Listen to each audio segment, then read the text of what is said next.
आणि आता पाहूयात आरक्षणाचं राजकारण। आता येवल्यातच जाऊन उपोषण करतो जरांगेंचा भुजबळांना इशारा, तर भुजबळ सक्षम आहेत, घाबरणार नाहीत। ओबीसी नेते बबनराव तायवाडे यांचं प्रत्युत्तर। सगळे सोयरे अध्यादेशाच्या विरोधामध्ये सर्वपक्षीय बैठकीमध्ये आक्षेप, निर्णय घाई गडबडीने घेता येणार नाही। जरांगेंनी उपोषण मागे घेऊन सरकारला वेळ द्यावा, मंत्री शंभूराज देसाई यांची विनंती।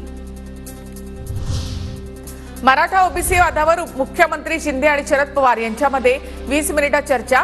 विधानसभेआधी जातीय तेढ निर्माण होऊ नये यासाठी चर्चा झाल्याची माहिती। सर्वपक्षीय बैठकीचे पुन्हा निमंत्रण देऊ शिंदेंचं आश्वासन।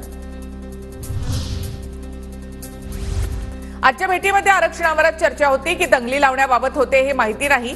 पवार शिंदेंच्या भेटीवर जरांगेंचा निशाणा, मराठ्यांचे प्रश्न सोडवण्यासाठी दोघांकडे वेळ नाही अशी टीका। मनोज जरांगे यांच्या मागे शरद पवार, जरांगेंना मराठा समाजाला आरक्षण मिळवू द्यायचं नाही। शरद पवार यांना सुद्धा मराठा ओबीसीमध्ये भांडण लावायचं आहे। जरांगे कुणाची सुपारी वाजवत आहेत हे सगळ्यांना माहिती। आमदार परिणय फुके यांचा जरांगे आणि पवारांवर हल्लाबोल।